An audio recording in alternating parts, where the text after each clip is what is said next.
Okay, so we're going to jump right into number 4 here, chapter 4 of Invent with Python. It's called, so let's go, the Guess the Number game. We're going to make a Guess the Number game. In this game, the computer will think of a random number from 1 to 20. You will and ask you to guess the number. You only get 6 guesses, but the computer will tell you if your guess is too high or too low. If you guess the number within 6 tries, you win. This is a good game for you to start with because it uses random numbers, loops, and input from the user in a fairly short program. As you write this game, you will learn how to convert values to different data types and why you need to do this. Because this program is a game, we call the user the player, but the word user would be correct too. Sample run of the Guess the Number game. Here is what our game will look like to the player when the program is run. The text that the player types is in bold. So he knows, hello, what is your name? User types Albert. Well, Albert, I'm thinking of a number between 1 and 20. Take a guess. User types 10. Your guess is too high. Take a guess. The user types 2. Your guess is too low. Take a guess. User types 4. Good job, Albert. You guessed my number in 3 guesses.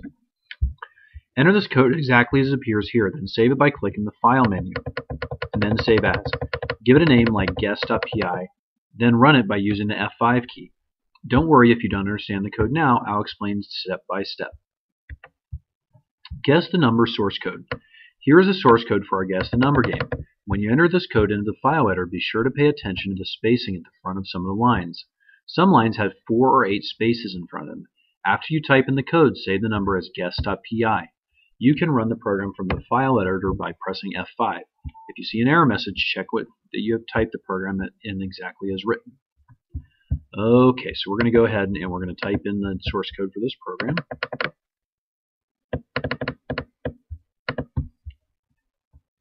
I'm going to portable Python PyScripter. Okay, and you can type as I'm typing here. Notice it is a little bit of a longer program. It's going to take a couple minutes to type in. Notice that we start off with a comment.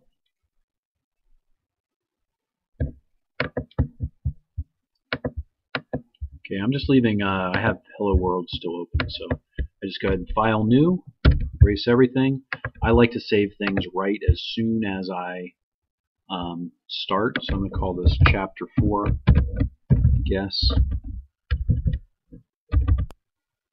PI or PY. Okay.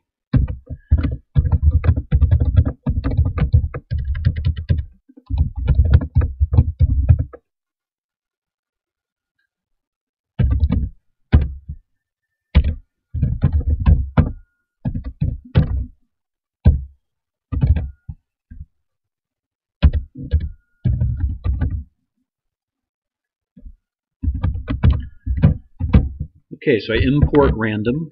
Okay, we'll learn about this later. Random guesses equals 0. Enter. Enter again. Print.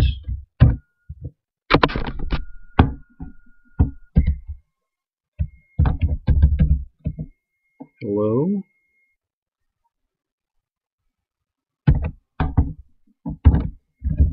What is your name?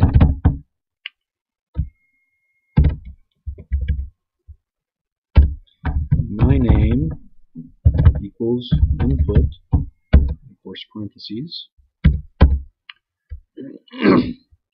Notice that we're using lines to separate even smaller chunks of our code. Comments are important, and so is spacing, especially in Python. So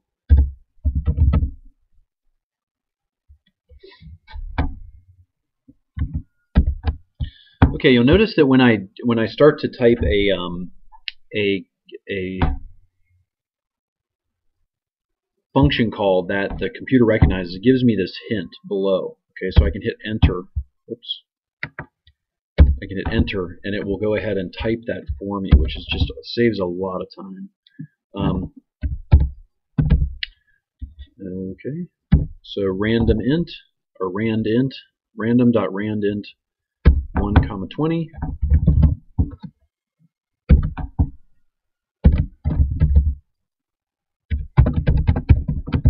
Well, my name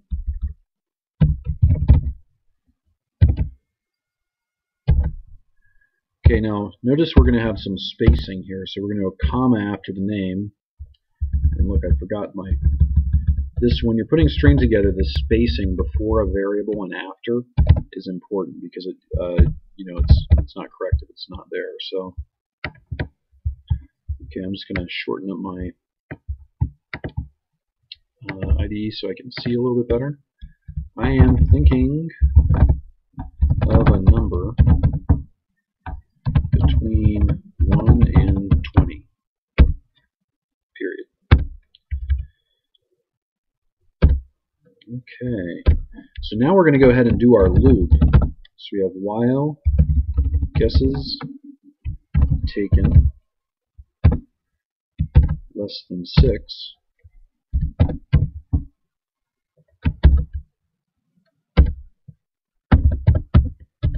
Okay, now notice there's a colon after the 6.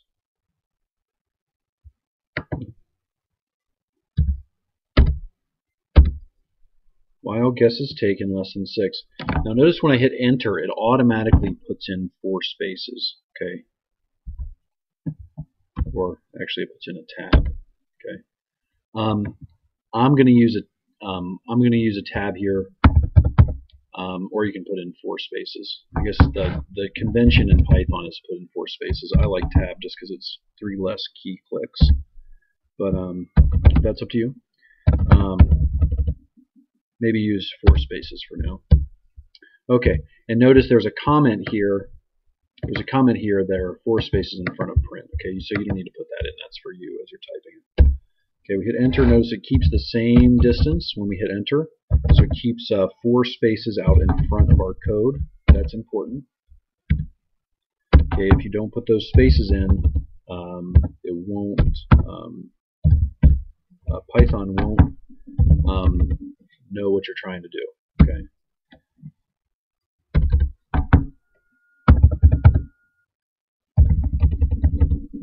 Now I'm just typing this in, so if I was really writing code, if I wasn't just typing in, I wouldn't go this long typing. I would try to compile it after just a short amount of time, especially when I'm starting out. If I got more comfortable, I might go longer. Notice that I'm putting 4 spaces in front of each of these lines. So as we go down here on like 19, 22, 25, like that, notice that the number of spaces matters. So if guess is less than number, okay. Okay, now remember it's 1, 2, 3, 4, 1, 2, 3, 4, 5, 6, 7, 8. See, I'll just use tabs. That's just me. Okay. Okay, so we got 4 more spaces, so there's 8 spaces in front, right? Okay. Print. Your guess is too low.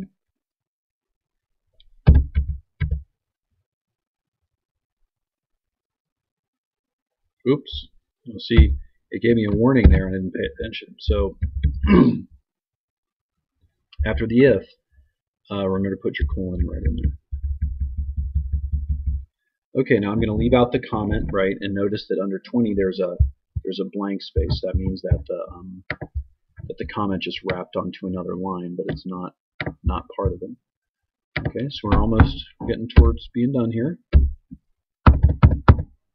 Okay, notice that my spaces determine what part of the program I'm in. So I'm still in my while loop, right? And now I'm putting ifs inside of the while loop, and that's determined by spacing. So if guess is greater than number, and remember number was the number we got, the random number that Python generated for us. Okay, and notice if I put my colon correctly and then hit enter, it gives me the correct amount of spacing. So you don't really have to count out your 8 spaces, which is nice.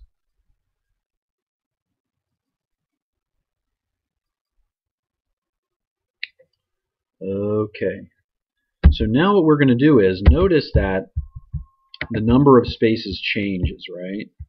Okay, so if we look at this next if and we look at while up here, notice that that spacing is the same. Okay, now the spaces in front were just wrapped text. Okay, so the if is back to there are 0 spaces before if. Okay, so we're back to the very front of the program here. Okay, double equals, that's a very common mistake for beginning programmers, right? Number double equals means is guess equal to number, whereas a single equals is make guess equals to number. Okay, so it's 2 equal signs. Okay, it's a comparison, basically, are the 2 equal?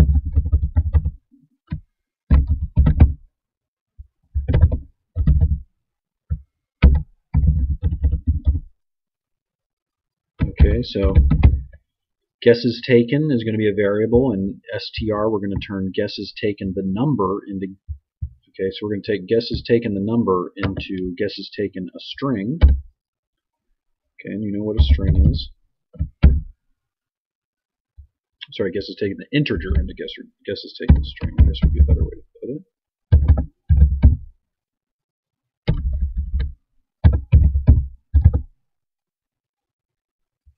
Oops. And I missed my quotes there, so it's telling me that I missed my quotes. Right, and if you pay attention to these little pop-ups that you have in your PyScripter here, it's really great just to catch things as you go.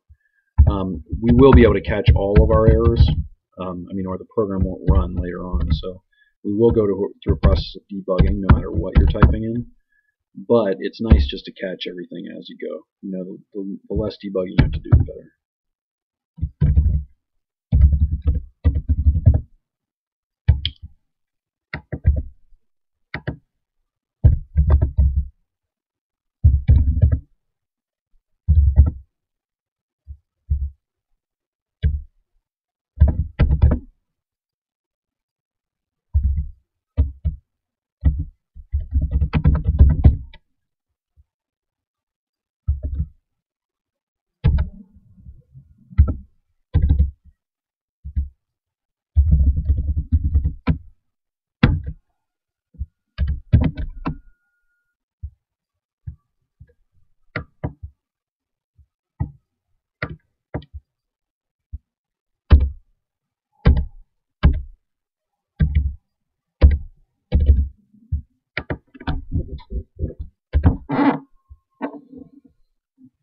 Okay, so if guess equals the number, then we're going to do these 2 things. And if guess, and then this is does not equal. You're asking the question, does it not equal? Okay, so if it does not equal the number,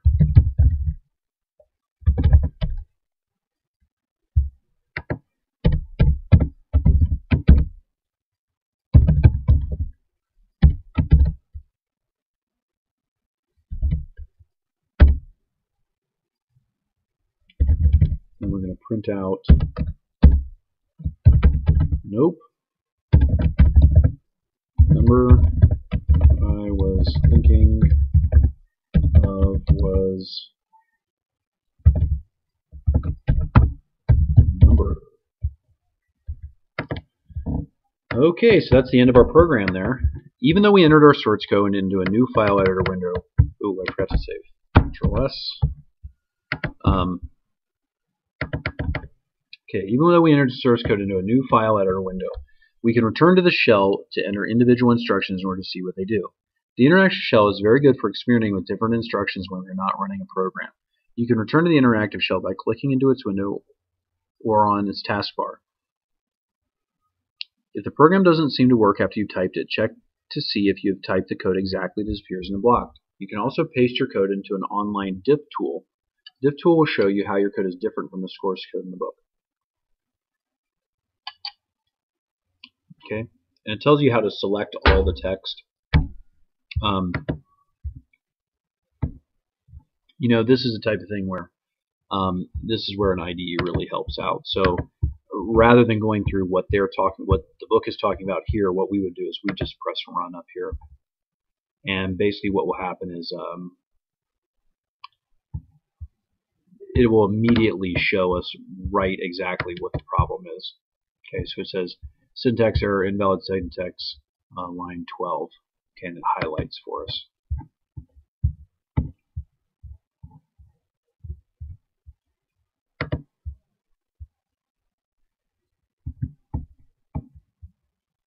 Okay, so I must have a problem. Okay, while guess is taken. Oh, and there it is. I typed a capital W. Okay, so let's try to run it again. What this is doing is called compiling. Okay, so now it compiled correctly. Now we can still get errors at runtime. It's called a runtime error, but we know that the syntax is correct at this point. Okay, so the process given in the book is a little bit more difficult, or a little bit more convoluted at least. Ooh, I have to call myself Mr. Carmody here. Alright, okay. Between 1 and 20, take a guess. I'm going to guess 10. Ooh, your guess is too low. Take another guess. Nope, the number I'm thinking of was 11.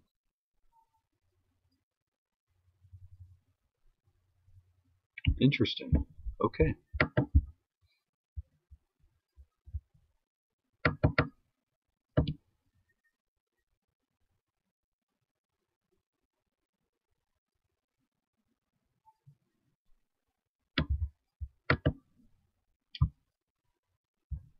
Okay. I think that maybe I mistyped something there. That doesn't seem like how I was supposed to act, but we'll go on. Okay, so the import statement, let's look at each line of code in turn to see how the program works. Okay, so the first one is, of course, the comment. This is a game. This is a guess the game number game. Next is import random. This is an import statement. Statements are not functions. Notice that neither import nor random has parentheses after its name. Remember, statements are instructions that perform some action but do not evaluate to a value. You've already seen statements. Assignment statements store value into a variable, but the statement does not evaluate to anything. While Python includes many built-in functions, some functions exist in separate programs called modules. Modules are Python programs that contain additional functions. We use functions of these modules by bringing them into our programs with the import statement. In this case, we're importing the module random. The import statement is made up of the import keyword followed by the module name. Together, the keyword and module name make up the statement. Line 2 make up the statement. Line 2 then is an import statement that imports the module name random, which contains several functions related to random numbers. We'll use one of these functions later to have the computer come up with a random number for us to guess. This line creates a new variable named guessesTaken. We store the number for guesses the player makes in this variable. Since the player hasn't made any guesses so far, we store the integer 0 here. Let's see, we missed that there. Okay, so guessesTaken equals 0.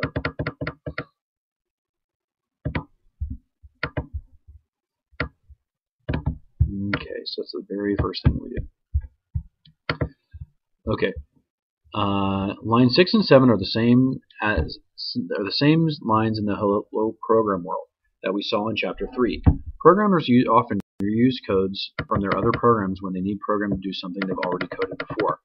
Line 6 is a function called print. Line 6 is a function call to the print function. Remember that a function is like a mini program that our program runs. And when our program calls a function, it runs this mini program. The code inside the print function displays the string you passed it inside the parentheses on the screen. When these two lines finish executing, the string that is the player's name will be stored in the myName variable. Remember, the string might not really be the player's name. It's just whatever string the player typed in. Computers are dumb and just follow their programs no matter what. The randomInt function. In line 9, we call a new function named randomInt. Then store the return value in a variable called number. Remember that the function calls are expressions because they evaluate to a value. We call this value the function's return value, the function calls return value. Because the randomInt function provided by the random module, we precede it with random period. Don't forget the period. To tell our program that the function randomInt is in the random module. The randomInt function will return a random integer between and including the two integers we give it. Here we give the integers 1 and 20 between the parentheses that follow the function name, separated by a comma.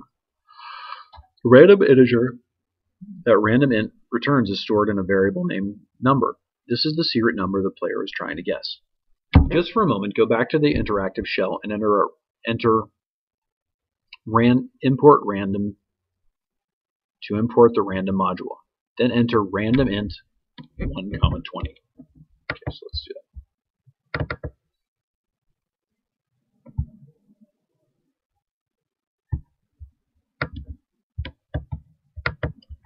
Okay.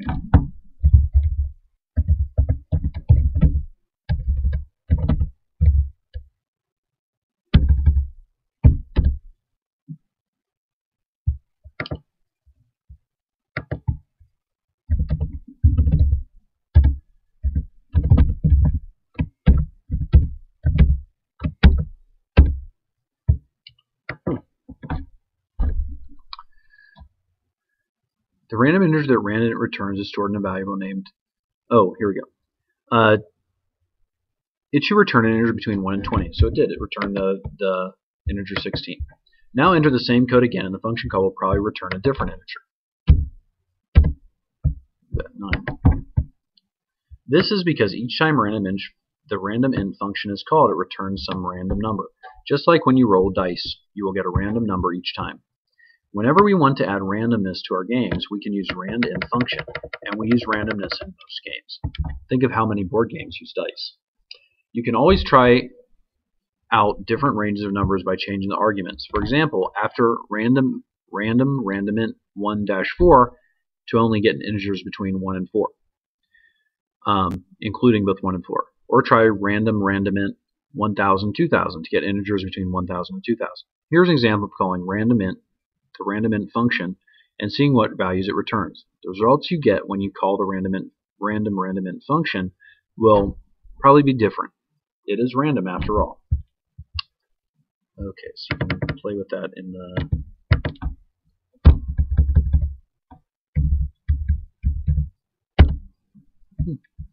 We can change the game's code slightly to make the game behave differently. Try changing line 9 and 10 from this to this.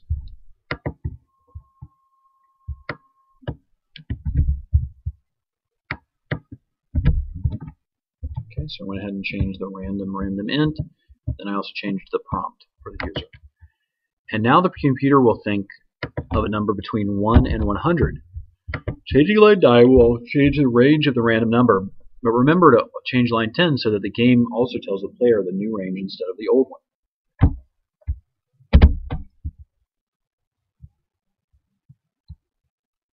Calling functions that are inside the modules. By the way, be sure to enter random int 1-20, not just random int 1-20, or the computer will not look in the random module for the random int function, and you will get an error like this. Remember your program. Let's look at what that would be in our. So let's say that I took out just called random int, like number equals random int without the random, and let's see what happens.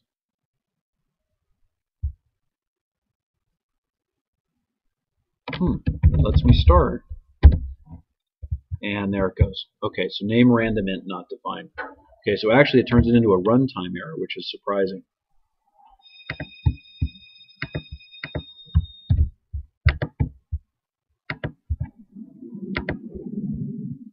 Passing arguments to functions. In the integer values between the parentheses in the random int 1-20 function are called arguments. Arguments are the values that are passed to a function when the function is called. Arguments call the function or tell the function how to behave. Just like the player's input changes how our program behaves, the arguments are inputs for functions. Some functions require that you pass them values when they call them. For example, look at these functions: input, print, random int. The input function has no arguments, but the print function call has 1, and the random int function has 2. When we have more than one argument, we separate each with commas, as you can see in this example. Programmers say that the arguments are delimited, that is, separated by commas. This is how the computer knows where one value ends and another begins. If you pass too many or too few arguments to a function call, Python will display an error message, as you can see below. In this example, we call random int with only one argument, too few. Then we call random int with 3 arguments, too many. And so it gives you examples. So for example, if we call it random int with the wrong number of arguments, okay, so I changed it right here, and we're going to see what would happen with the wrong number of arguments. Notice that it actually gives us an error right here. Oh, I'm sorry. Actually, it did not give us an error. It waits for us to go ahead and turns it into a runtime error.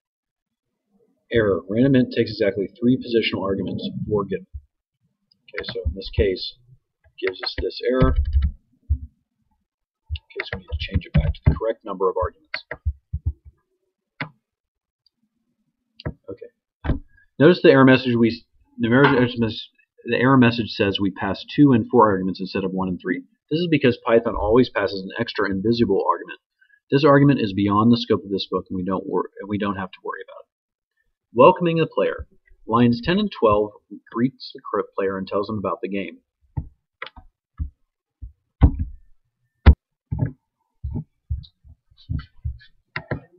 Welcoming the player. Lines 10 and 12 greets the player and tells him about the game, and then starts letting the player guess the secret number. Line 10 is fairly simple, but line 12 introduces a useful concept called a loop. In line 10, the print function welcomes the player by name and tells him that the computer is thinking of a random number. But wait, didn't I say that print function takes only one string? It may look like there's more than one string there, but look at the line carefully. The plus sign concatenates the 3 strings to evaluate down to 1 string, and that is the 1 string the print function prints. It might look like the commas are separating the strings, but if you look closely, you see the commas are inside the quotes and part of the strings themselves. Loops. Line 12 is something called a while statement, which indicates the beginning of a while loop. Loops are parts of code that are executed over and over again. But before we can learn about while loops, we need to learn a few other concepts first. Those concepts are blocks, booleans, comparison operators, conditions, and finally the while statement. Blocks. A block is 1 or more lines of code grouped together with the same minimum amount of indentation. You can tell where a block begins and ends by looking at the line's indentation. That is, the number of spaces in front of the line. A block begins when a line is indented by 4 spaces. Any following line that is also indented by 4 spaces is part of the block. A block within a block begins when a line is indented with another 4 spaces, for a total of 8 spaces in front of the line. The block ends when there is a line of code with the same indentation before the block starts. Below is a diagram of the code with the blocks outlined and numbered. The spaces have black squares filled in to make them easier to count. Okay, so we're going to take a look here. So line 13 starts the while loop starts the block of code. And you can see that inside that block is the box around line 1. Now basically we have a block of code inside another block for lines 19 and 20, and then on 22 and 23.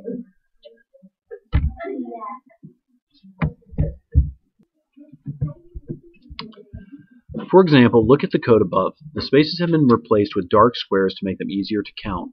Line 12 has an indentation of 0 spaces and is not inside any block. Line 13 has an indentation of 4 spaces. Since this indentation is larger than the previous line's indentation, we can tell that a new block has started. Lines 14, 15, 17, and 19 also have 4 spaces for indentation. Both of these lines have the same amount of indentation as the previous line, so we know that they are in the same block. We do not count the blank lines when we look for indentation.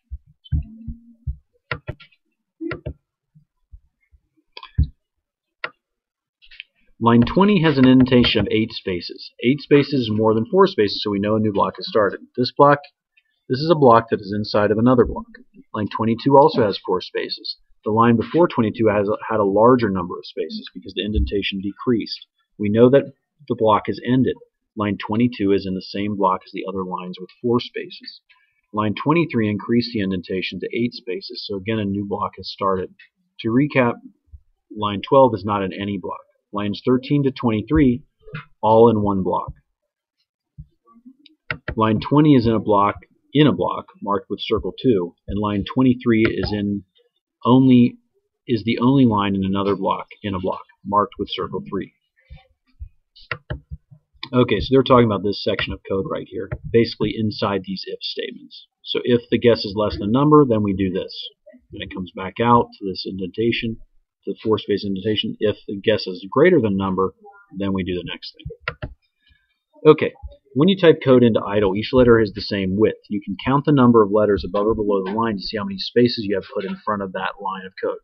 In this figure, the lines of code inside box 1 are all in the same block, and blocks 2 and 3 are inside block 1. Block 1 is indented with 4 spaces from the left margin, and blocks 2 and 3 are indented 8 spaces from the left margin. A block can contain just one line. Notice that blocks 2 and 3 are only one line each. The Boolean data type. The Boolean data type has only two values, true or false. These values are case sensitive, and they are not string values. In other words, you do not put a quote character around them. We will use Boolean values with comparison operators to form conditions. Comparison operators. In line 12 of our program, the line of code containing the while statement, while guess is taken is less than 6. The expression that follows the while keyword, guess is taken less than 6, contains two values, the value in the variable guess is taken and the integer value 6, connected by an operator, the less than sign. The less than sign is called a comparison operator.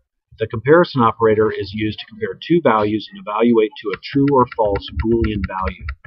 A list of all comparison operators is in table 1 or 4-1. There's less than, greater than, less than or equal to, greater than or equal to, and not equal to. A condition is an expression that combines two values with a comparison operator such as less than or greater than, and evaluates to a Boolean value. A condition is just another name for an expression that evaluates to true or false. You'll find a list of other comparison operators in table 4-1. Conditions always evaluate to a Boolean value, either true or false. For example, the condition in our code guesses taken is less than 6 asks, is the value stored in guesses taken less than 6? If so, the condition evaluates to true. If not, the condition evaluates to false. In the case of our guess the number program, in line 4, we store the value 0 in guesses taken. Because 0 is less than 6, this condition evaluates to a Boolean value of true. Remember, a condition is just a name for an expression that uses a comparison operator such as less than or not equal to. Experiments with Booleans, comparison operators, and conditions. Enter the following expressions into the interactive shell to see their Boolean results. Okay, so we're going to start typing here. So you have 0 is less than 6, and the Boolean value true comes out. 6 is less than 0, so it evaluates to false. 50 is less than 10, false. 10 is less than 11, true. 10 is less than 10, false. The condition 0 is less than 6 returns the Boolean value true because the number is... Okay, so sorry to stop. You should have typed in this text inside the box. The condition 0 is less than 6 returns the Boolean value true because the number 0 is less than the number 6. But because 0 is not less than 0, 6 is not less than 0, the condition 6 is less than 0 evaluates to false. 50 is not less than 10, so 50 is less than 10 is false. 10 is less than 11, so 10 is less than 11 is true. But what about 10 less than 10? Why does it evaluate to false?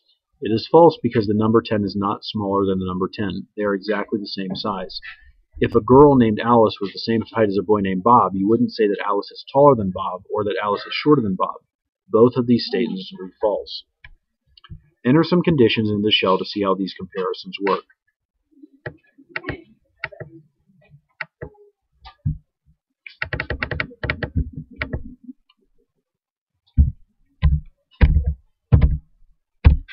Okay, so 10 is equal to 10. 10 is equal to 11. 11 is equal to 10.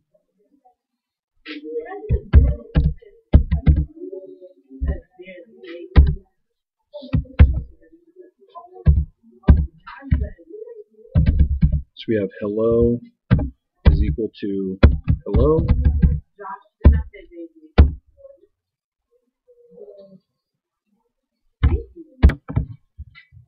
Okay, so hello is equal to hello. Now we're going to try hello is equal to goodbye. And it's going to evaluate to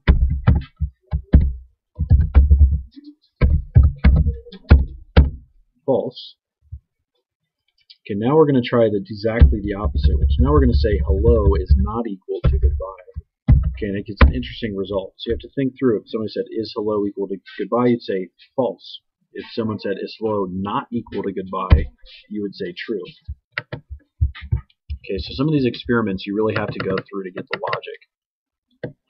Notice the difference between the assignment operator 0 and the equal to comparison operator equals equals. Okay, the equal sign is used to assign a value to a variable, and the equal to operator sign is used in expressions to see whether two values are equal.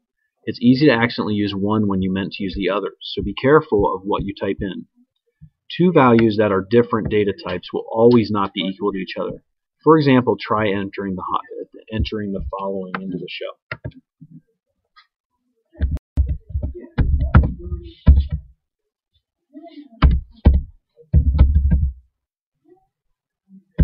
Okay, so 42 equals hello. You can also do this test. Okay, so 42 in quotes is a string 42, and 42 without quotes is an integer, so that comes out as false as well. Looping with while statements. While statements mark the beginning of a loop. Sometimes in our program we want the program to do something over and over again. When the execution reaches the while statement, evaluates the condition next to the while keyword. If the condition evaluates to true, the execution moves inside the while block. In our program, the while block begins at line 13. If the condition evaluates to false, the execution moves all the way past the while block. In our program, the first line after the while block is line 28. Okay, so here they have a picture of how the while block is executing. Okay, so basically the execution hits line 12. So it says, oh, there's a while statement, so that it tests the condition, right? It goes, guesses taken is less than 6. So if the number being held by the variable guesses taken is less than 6, it goes ahead and executes all the code within the while statement. That means line 13, 14, 15, 17, 19, 16, 17, 18, 19, 20, 21, 22, 23, 24, 25, 26, 27. And then it gets to 27, and notice how the indentation goes back in. Okay, so it's identical to while. So that is 27 is the end of the block, right? Okay, so if this was true, so guesses taken is less than 6 is true, it executes all the way down to line 27, then goes back up and executes line 12 again. And it tests, is guesses taken less than 6? If guesses taken is still less than 6, it executes everything 13 through 27, goes back up to the top to line 12 again. Okay, then let's say that guesses taken is now 6. So it's every time we went through, we put guesses taken equals guesses taken plus 1. So guesses taken is incrementing every time it goes up 1. So let's say that this last time guesses taken was 5, guesses taken was 5 plus 1, so now it's 6. So at line 27 it returns to line 12. It tests, is guesses taken less than 6? Oh, it's false now. Okay, so now that it's false, it skips everything that's from 12 to 27 and starts at line 28.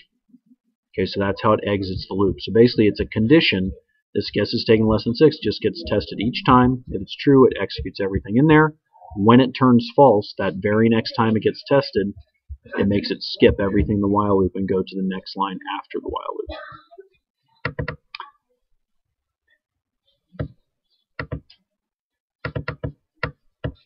Okay.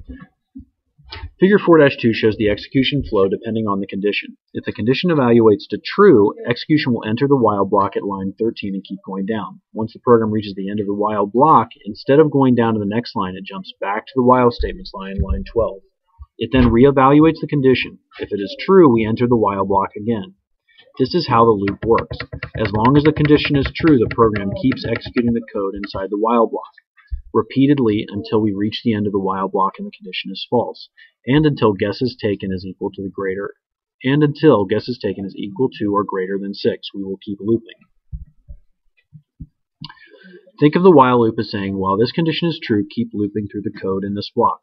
You can make this game harder or easier by changing the number of guesses the player gets. All you have to do is change this line. While guesses taken is less than 6 into this line. While guesses taken is less than 4.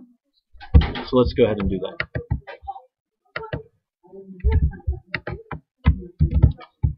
And now the player only gets 4 guesses instead of 6 guesses. By setting the condition to guesses taken is less than 4, we ensure that the code inside the loop only runs 4 times instead of 6. This makes the game much more difficult. To make the game easier, set the condition to guesses taken is less than 8, or guesses taken is less than 10, which will cause the loop to run a few more times than before and accept more guesses from the player. Of course, if we remove line 17 altogether, then the guesses taken would never increase and the condition would always be true. This would give the player an unlimited number of guesses. Lines 13 through 17 ask the player to guess the secret number is and lets them enter the guess. We store the guess in a variable and then convert that string value into an integer value. The program now asks us for a guess. So in 13 and 14, the program now asks us for a guess with guess equals input. We type in our guess and the number is stored in the variable guess. Converting strings to integers with the int function. In line 15, we call a function called int. Int function takes one argument. The int function returns a string of text that the player typed. The input function returned a string of text that the player typed. But in our program, we want an integer, not a string. If the player enters 5 as their guess, the input function will return the string value 5, not the integer value 5. Remember that Python considers the string 5 in quotes and the integer 5 to be different values. So the int function will take the string value we give it and return the integer value form of it. Let's experiment with the int function in the interactive shell. Try typing the following. Okay, so we have int.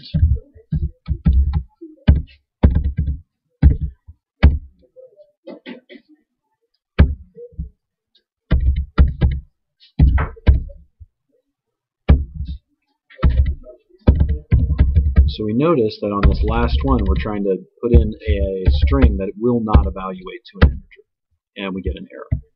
Okay, so int, it has to be already able to make it into an integer. Even if we put in a number spelled out like 2, it's not going to turn it into 2. Okay, so it has to be digits. Right? Okay, an interesting test would be a couple things to play with. So would it be about 2.3 turns into 2. So a decimal would turn it back into an integer, which is a whole number. Okay, about 2.6. Okay, so it doesn't round either. It just removes the decimals. Okay, so we can see that int 42 will return the integer value 42, and that int 42 will do the same. However, even though you pass a string to the int function, you cannot pass any string. For example, hello, passing hello to the int. If statements. Line 19 begins an if statement with the keyword if. Next to the if keyword is a condition. Line 20 starts a new block. Can you tell because the indentation has increased from line 19 to 20? The block that follows the if keyword is called an if block. An if statement is used if you only want a bit of code to execute if some condition is true. Line 19 has an if statement with the condition guess less than number. If the condition evaluates as true, the code in the if block is executed. If the condition is false, the code in the if block is skipped. Like the while statement, the if statement also has a keyword, followed by a condition and then a block of code. See figure 4-3.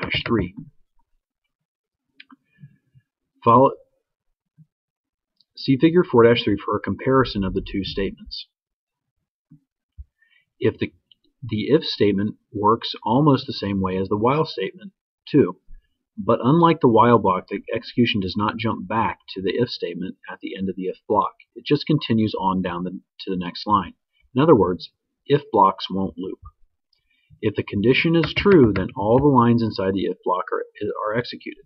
The only line inside this if block on line 19 is the print function call.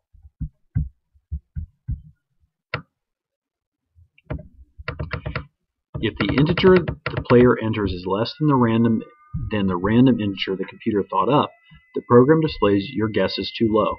If the integer the player enters is equal to or larger than the random integer, in which case the condition next to the if statement keyword would have been false, then this block would be skipped over. What if the player's guess is too high? Lines 22 to 26 in our program check if the player's guess is too big or exactly equal to the secret number. If guess is greater than number, print your guess is too high. That's in 22 and 23. If the player's guess is larger than the random integer we enter the if block that follows the if statement. The print line tells the player that their guess is too big, leaving loops early with the break statement. This if statement's condition checks to see if the guess is equal to the random integer.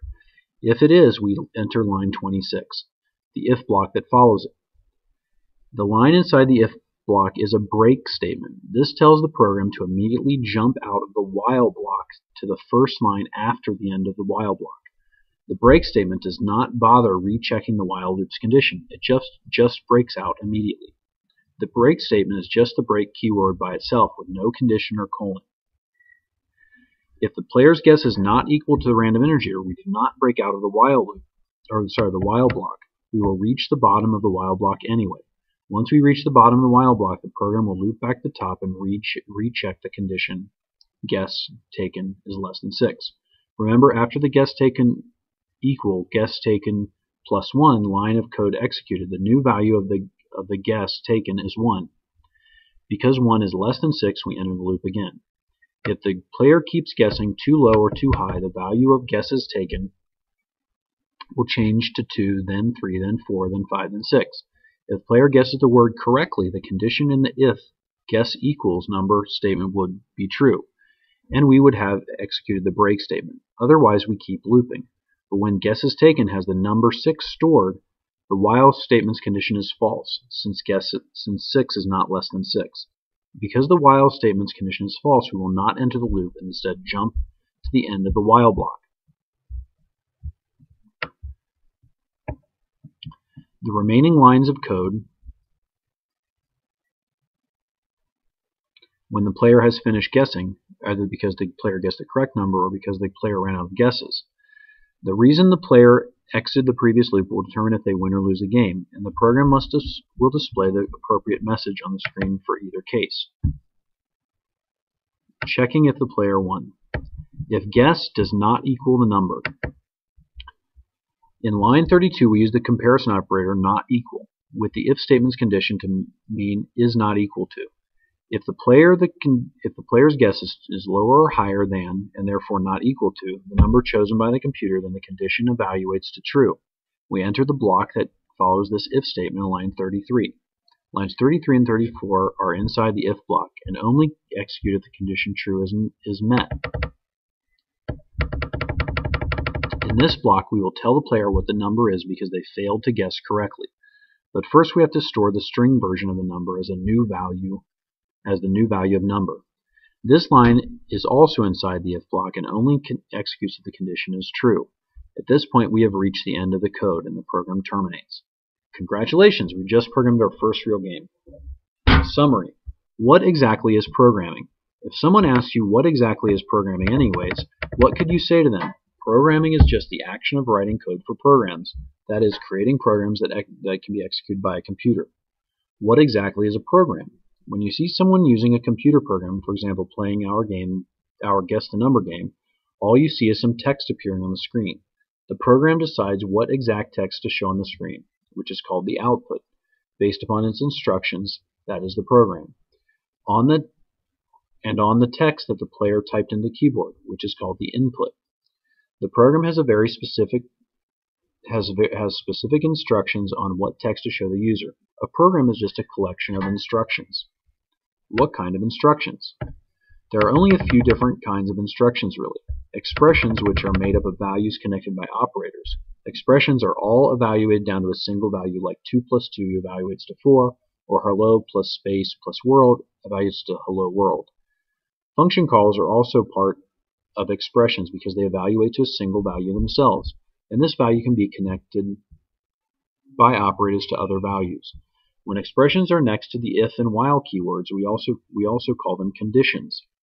Assignment statements which store simple values and variables so we can remember the values later in our program. If, while, and break are flow control statements because they decide which instructions are executed.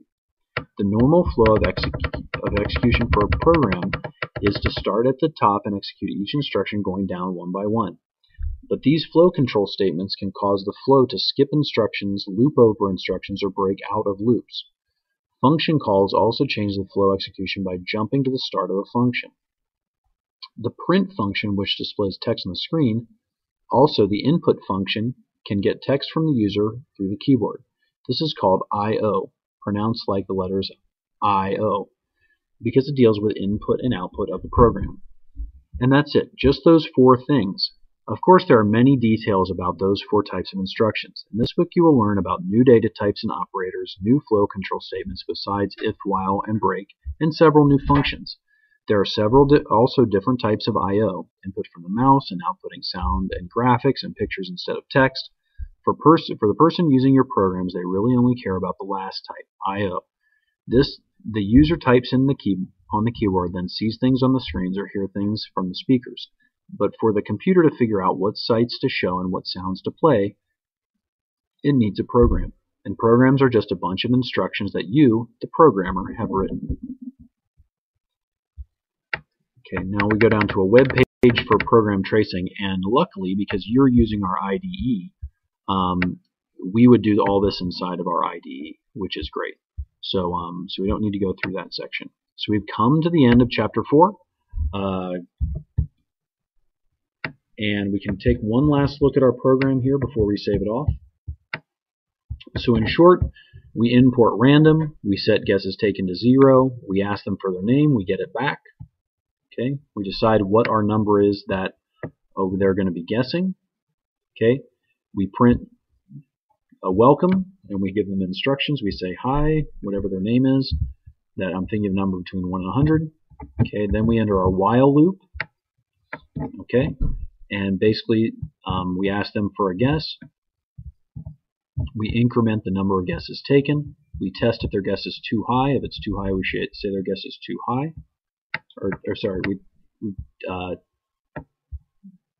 We test if the guess is too low. And it looks like I missed a step in my program here.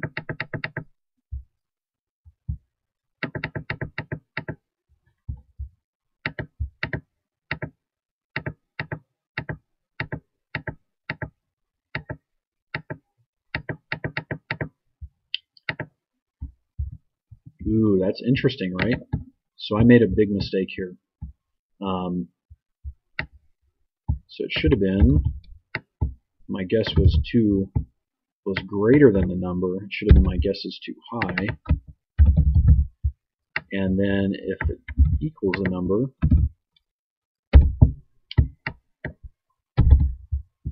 should have said break. So that's where we're testing their guess.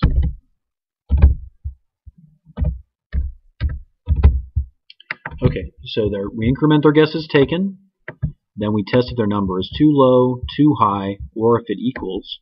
Okay, and then we exit. So we do that as many times as it takes. Okay, if their number, if their guesses are greater than 4, we go ahead and break out.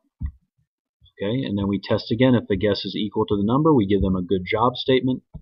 If their guess does not equal the number, then we give them a negative statement for the end of the game. So this is where they, in these last two statements, this is if they win or lose. So if they won, we give them the congratulatory statement, and if they lost, if they didn't guess the number, we give them the sorry but you were wrong statement. Okay, run your game a few times and make sure that it works correctly, and when you're satisfied, save it, and good job.